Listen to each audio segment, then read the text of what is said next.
Ustakeenya maashaallah rabbi sinirraa jaalatu rabbiin jazaa keessan isiniif haa kaffalu. Waan hojjettan Dhaamsa kana hundaa rabbiin waraabaati facaasaa warri facaafachuu barbaadan. Kaabbaa abdiitiitu facaasattanii badiisa.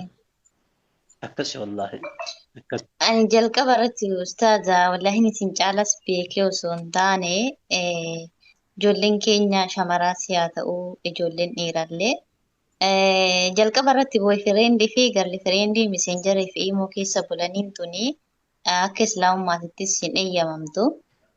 Hundi keenyaa shari'aa islaamaa hin beekna. Hanga ta'es ta'ummoo xiqqoo ishee beekullee baadhu sin caala.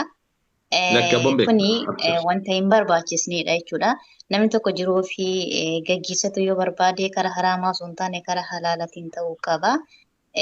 Yeroo baay'ee kan nutiin karaa haraamatiin deemnudha badii keessatti kan nu gataatiin deemu jechuudha. Namni tokko kaayyoo biyyaa ba'eef ni qaba. Kaayyoo biyyaa ba'e san dammoo galmaan gahuudhaaf obsa isa barbaachisa. Rabbiin isaa kadhachuu isa barbaachisaa jechuudha. Kan nuti halaala teenyee ilaallu lukuma teenya jala jirti.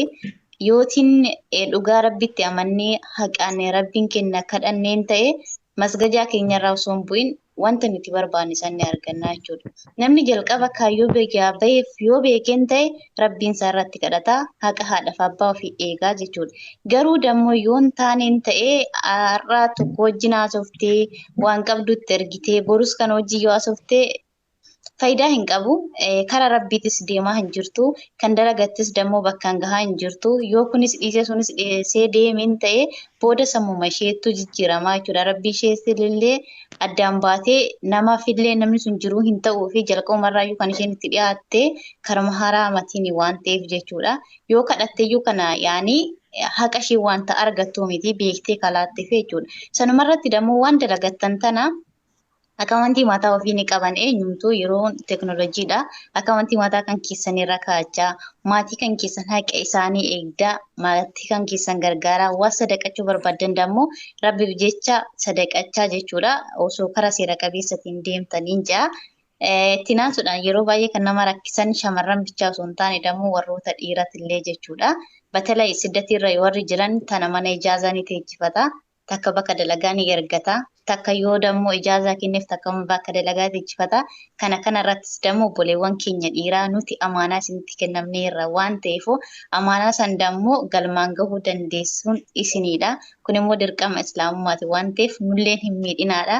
Yeroo baay'ee yaa messengeris haa ta'u imoos haa ta'u karaa nu rakkisaa jirtan isinidha. Eenyumtuu dammoo shamara takka yoo barbaadeen ta'e haqa ishee eeguudha malee haqa ishee nyaachuu hin qabu waan ta'eef kanan isin jedhu hin qabu. Rabbiin karaa haraamarraa nu haa eegu. Isin waan caalaa beektani waan ta'eef isinumti irraa dubbadha. جزاك الله خير. بارك الله فيك.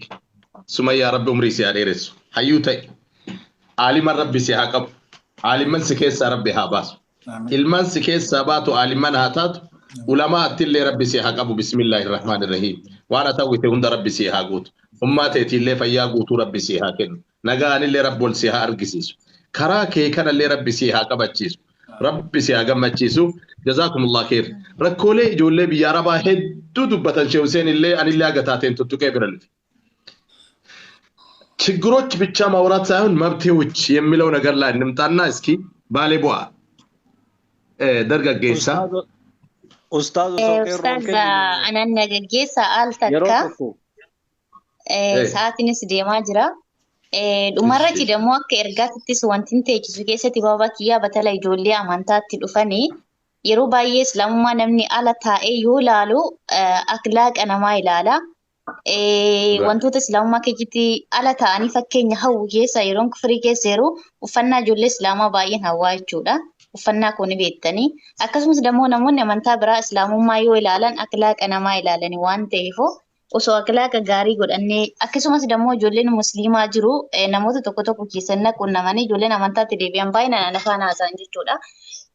Yeroo baay'een akkan argu keessatti ijoollee musliimatiin warroota miidhamanidha jechuudha. Reefuu amantaatti dhufanii ijoollee musliimaa fakkeenya shamarranis haa ta'u barnoota irratti hin jajjabeessanii dhiiras haa ta'u bultii si faana godhadheedhanii booda deebi'anii kakaadanii jira.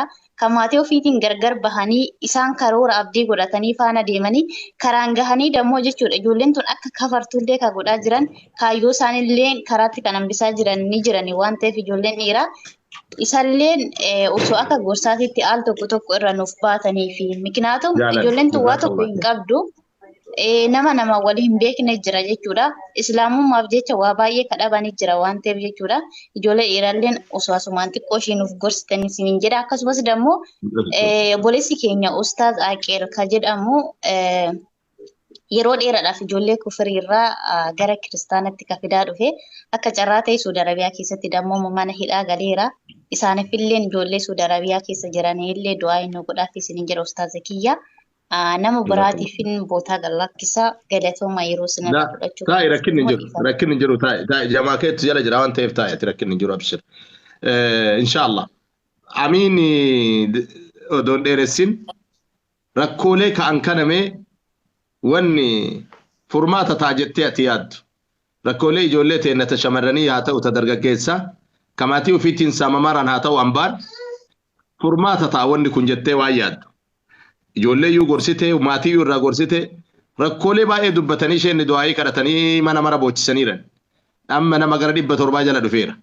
Mee furmaata wanni jettee ati yaaddu akka dargaggeessaatitti obboleeyyan kan kee kan nyaatamaaran kana tokko rakkoon isaanii guddaan tokko gara abbaa manaati yookaan gara warra dhiiraa mana ijaazaatitti jedhameera. Lammaffaa mawduu'a lammaffaadhaan dabalte Sumayyaan mawduu'a akkaan nu yaachiseeru mawduunni sun. Ijoolleen islaama taate yeroo dheeraa wanni islaamummaa irraa isaan duubatti deebisutti yaachisaaru maali yoo jettan keessattuu gara bultii ijaarataati.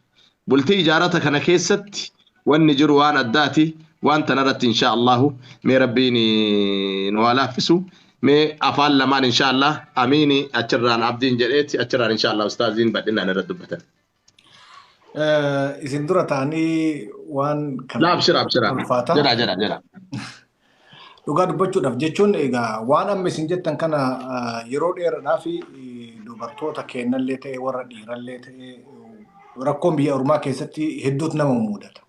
Hin beekama mallaqa gara biyyaatti ergatameenillee warra saamamuu hedduu jira waan amma ustaazni kennatu kan hunduu akkuma jirutti obboleettiin teenya Sumayyallee wanti jette hunduu akka jirutti. Garuu wanta gorsu maatiin as jalallee namoonni dhagaa jirtan jiraachuu dandeettanii yookaan maatii ijoollee biyya Arabaa jiranii fi biyyoota adda addaa jiran biyya Arabaa qofti miti biyyoota Awurooppaa kana keessatti illee rakkoodhaan adda addaa hedduu jira. Biyyi baqaa hunduu rakkoma.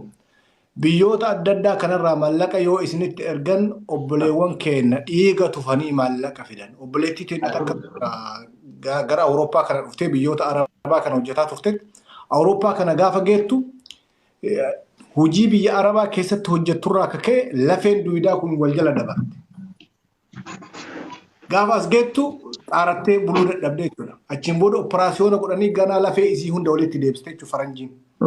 Haaliin kun hundi xaarii biyya Arabaa keessatti ijoolleen obboleewwan keenya itti dadhabdee fuurtee duwidii itti citeetti hojjettee fiddi. Haadha fabbaa keessattuu haadha fabbaa obboleessa obboleettii ammas immootu firootan hunda jechuudha. Obboleewwan keessan kun maallaqa kana duwidaa itti citaniif waa hunda waan fidaniif maallaqa isaanii kan anu ijoolleen hedduun biyya Arabaa jiran gara keessatiin hedduun naqunnama. Dhugaa rabbii dubbachuudhaaf nama amantutti maallaqa kan kee ergadhu yookiin abbaa kan kee ta'uu danda'a yookiin kan kee ta'uu danda'a yookiin immoo akkaawuntii biyya alaatirraa yoo gara biyya ormaa deemtan akkaawuntii hunda baafadhaati koottaa achirratti darbafdha yoo mafira keessan keessa akka hin amanne qabaattan yoo fira itti amantan hin qabaanne ji'aan akkaawuntii sanirratti darbadha. Maaliif wanti isin duwidii keessan itti citeet hin argattan kun dhugaa isin jira boruu ilmaan itti dhalfadhee yookaan ilmoo itti argadheetiniin nama taatanii xaaraatanii yoo warri keessan yookaan abbaan keessan yookaan haati keessanillee jireenya isaaniitirraa akka ka'e waan sana jalaa balleessatanii akka sodaatan taate akkaawuntii mataa keessanii baafadhaatii achirratti darbadhaan jira. Haadhaaf abbaan immootu ilmoon teessan duwidii itti citee caccabtee namaa gadi taatee saree taatee tumamteet mallaqni sun dhufa lafaa hin dhufu. Warri haadhaaf abbaan obboleessa obboleetti waan kana dhagaa jirtan piliis yoo dandeettan obboleewwan keessaniif maallaqa kaaya yookaan ilmaan teessaniif maallaqa kaayati nama isaan godhaa namaa gadi ta'anit maallaqa isa kan fidanii nama godhaan jedha galatooma. جزاك الله خيرا واني هذا كان كاسف وبليت انت انك ديوتا نبي انجليزي تتي امريتاتي رب جنتاني سي هيادا وبليت انت انتون من طلبا وقا سديت ترتي وقا سديت ورمم ما فونكينا اسلام ما امنتاتينا مجيونتون ووقا حقنا حجتي هند ما تترغتت يو بي يقلت obboleessi mana maqaa ofiitiin ijaare kaan isiin haadhaminaa isaatii walloltee jennaan mana sawwaakkate yoo bakka seeraa dhatte maqaa isaatiin ijaarameera tapha saaccaatee lukaan suudaanii dhufte karaa lukaatiin suudaanii irraa dubaay seente dubaay irraa mucaa wayii akka haadha manaatiin awurooppaa seense yoo achiin baatu isiin adaa dalagaadhaan miidhamte akka reeffamma amiin jedhe rabbi barakaa isaa haa godhu taachi seenteetiin jette gaafa ji'a sadii higeette mucayyoo qaamni isii qorra san hin dandeenye wannaa taate akkasitti amrii taate yaa obboleeyyan kiisha an wanni yaada kana kaaseef guddisee waan deemutti jiru akka halaalaatitti zulmiin kun waan deemutti jiru وان كان سرت كيستو شيوسيني في ابو مصعب بيجرت اللي برسيسا دعاء تغور دارا اسين شيوسين كيستو سرت سيمبه كله ابو مصعب اندي اول بر ربي بركه سانا غدو برسيسا مدرساتي حواسه يد ولغيتني دامستنا دعوا بادي ام مغالا ديمتني رت حواسه كينك اچجر اجول في اك اجارن توك اجول مان تنوسو اما الناس سنجاتن كنا انو سنجاتن كنا غبي يابا تقبان قبدم بيتو دائما تن in beetu quban qab quba dhabuu irraa ijoolleen tun ergadha Muhammad Aljazeera ergadha in seentanii quba dhabuu irraa ijoolleen tun jireen ofii wallaaluu irraa maal ta'aa turan finfinnetti dallaalli birrii hagana si gaafateera jedhaniiti achumarraa nyaatamuu jalqabdi 20,015 waan bar tikkeettiin achii dhufe viizaan achii dhufe hatta birriin isiin ittiin maramtu achii dhufa doolaara 1,000 dhufa walii galatti baasiin isaanii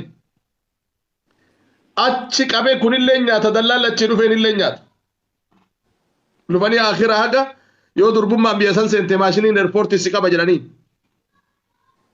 salphinna gugurdatu qormaanni daa'imman teenna keessummoomsitee hin jirre hin jiru obboleeyyan kiyya sila jariimaan hagana ga'u maali ilma namaa irratti haadhan qabu namni kun obboleettiin qabu tokko kana kadhiiraallee haa ta'u kadubaraallee kamiyyuu akka wal miidhu waan hin barbaannee fi kanarratti inshaallah mee abdiin dabalata amiinii irratti waan furmaata jettu daqiiqaa 2-3 irratti akkuma isinuun gaggabaabsanii inshaallah dhaamsa bareeddu isii dabarsi barakallahu fiik wallahi ustaad dubbatanii illee fixanii dubbii beeyta waan man dubbannullee hin jiru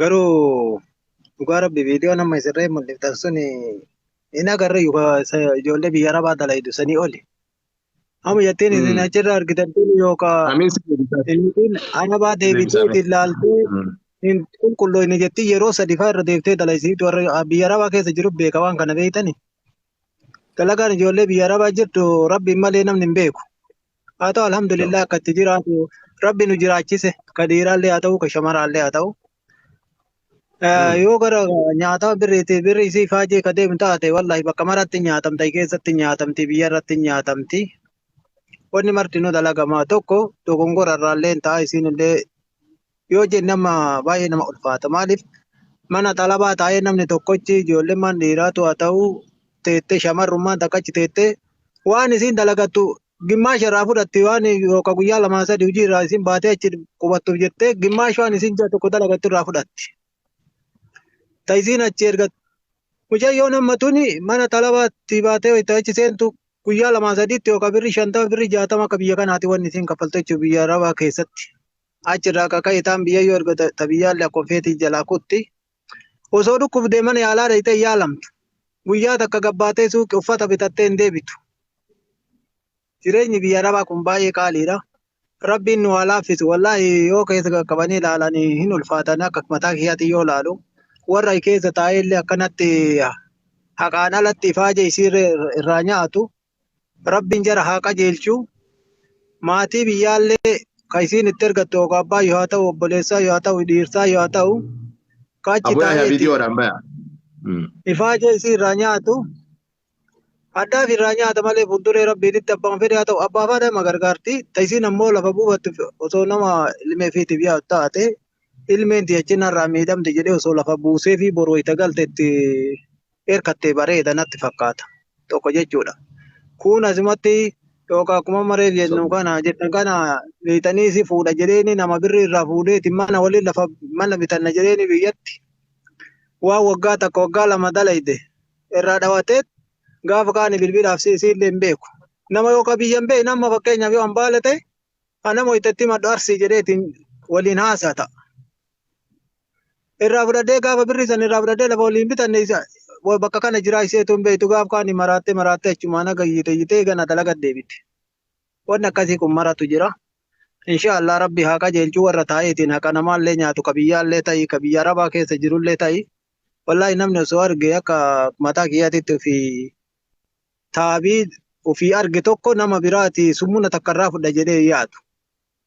Akka mataa kiyyaatti jechuudha. Namni akka tokkotti yaadu yoo isiin ammoo waan biraa isaa ijoollee maktaba keessa wanna dalaytu biiroo dalaytama bakka ijoolleen ijaazaa biratti baatee ittiin achi qubattee guyyaa dalagaa irraa baatee guyyaa lama sadii achi bultuuf jettee yoo isiin ji'a kanatti hin ergin gaafa kaanii bakka saniif yaniitiin mana arabaa sanii ariisisan.